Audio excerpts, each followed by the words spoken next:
13 vite më parë, me 1 maj të 2012-s ende pas bardhur dita, një aksion i gjerë policori u zhvillua në Shkup.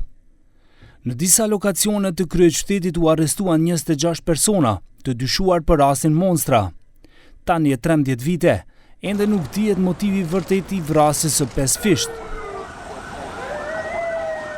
Në orët e hershme të 1 majit të vitit 2012, 13 vite më parë, në këtë lagje në hyrje të shutori Zarës ku jeton familja e Haki dhe Fezia Azirit, e blinduan forcat të shumta policore, të cilët arrestuan jo vetëm ata, por të gjithë familjen, gra, pleq dhe të ri, të cilët i arrestuan dhe i quan në stacionet policore, të dyshuar për një vepër të cilën ata as që kishin njohuri dhe si shton kanë dëgjuar vetëm në mediume që ka ndodhur pak ditë më parë, praktikisht me 12 prill të vitit 2012.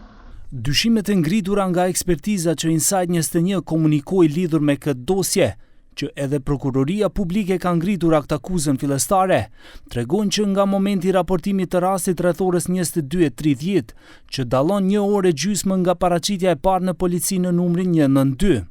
Sipas palës mbrojtëse të dënuarve, dyshimet janë të shumta lidhur edhe me mbledhjen e dëshmive materiale, gjurmëve biologjike në vendngjarje, në makinën e braktisur Opel Omega, analizave të ADN-s dhe dëshmitarit të koduar E1. Gjykata Supreme riktheu rastin në rigjykim për herë të dytë.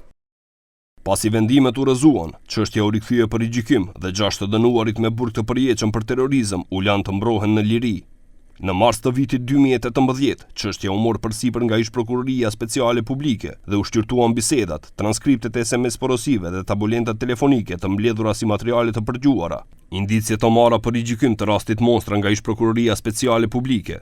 Në këtë proces gjyqësor, 3 të akuzuarit e parë u dënuan me burg të përjetshëm, Halil Demiri, Afrim dhe Agim Ismailović, ndërkaq Fezia Aziri u dënua me 15 vite burg, Haki Aziri me 9 vite burg, nërsa u la i lirë Sami Luta.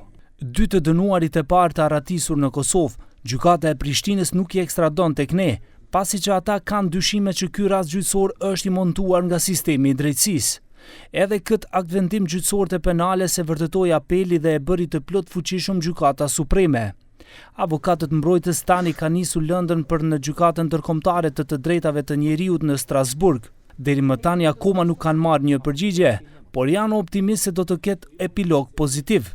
Sipas ndryshimeve dhe plotësimeve të ligjit për procedurë penale, nëse gjykata e Strasburgut e rrëzon aktgjykimin e plotfuqishëm të 3 instancave të gjykatave vendore, ekziston mundësia juridike që rasti Monstra të kthehet në rigjykim për herë të tretë me hetim ndërkombëtar.